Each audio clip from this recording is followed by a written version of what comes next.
Can a single piece of bread really change a life? Stay with me, because this story will show you how one boy's small act of generosity created an unexpected chain of blessings.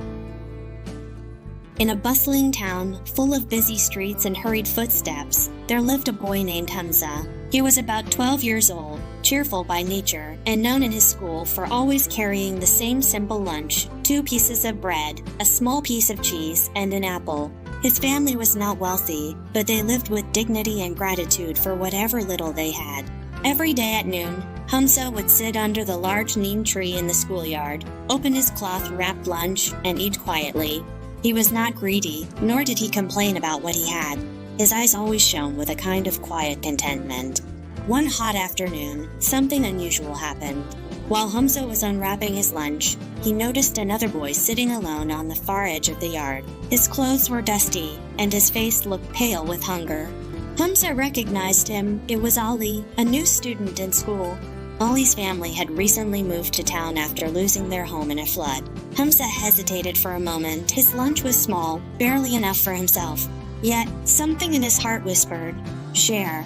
So he got up, walked over, and said with a smile, "Would you like to eat with me?" Ali looked startled. "Oh no, I don't want to take your food." But Hamza insisted, tearing the bread in half, placing one piece in Ali's hands, sharing the cheese, and giving him the apple.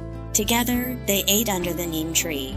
For the first time in weeks, Ali's face lit up with relief. What seemed like a small act of kindness was, in truth, the beginning of an unseen chain of blessings. The next day, a teacher noticed Hamza and Ali eating together. She was touched by Hamza's generosity. Later that week, when Hamza struggled with his math homework, that same teacher stayed after class to help him patiently, saying, "You have a kind heart, Hamza, and kindness should always be rewarded with guidance." Because of her help, Hamza's grades began to improve.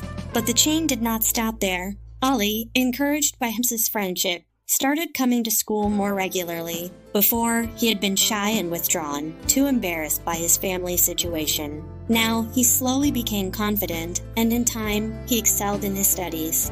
One afternoon, while Hamza and Ali were sitting together, a passerby, a shopkeeper from the town, saw them sharing food. The shopkeeper, curious, asked Ali about his family. When Ali explained their hardship, the shopkeeper was moved and offered Ali's father a small job at his store. That job became the first step in rebuilding Ali's family's life. All of this because one boy had shared his lunch. Time flowed like a river. Hamza grew older, went to college, and one day, while preparing for an exam, he fell sick and was admitted to the hospital. His parents worried. The bills were heavy, and they didn't know how they would pay. But when the doctor entered the room, Hamza's father froze in surprise. The doctor was Ali, the boy who had once sat hungry in the schoolyard. Ali had become a successful physician, and upon recognizing Hamza, his eyes filled with tears. "You gave me bread when I had nothing," Ali said softly.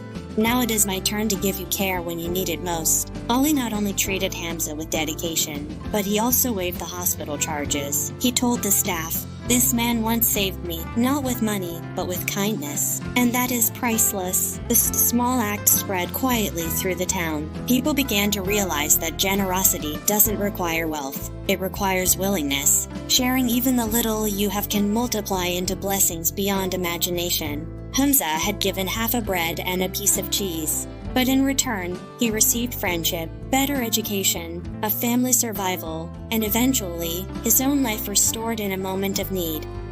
Lesson: the boy who shared his lunch teaches us that generosity is never wasted.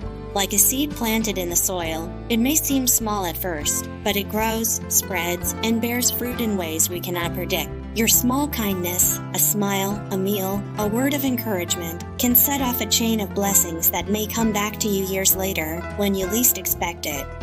So, the next time you feel you have little to give, remember Hamza. He had only bread, cheese, and an apple, yet his small lunch turned into a lifelong harvest of blessings.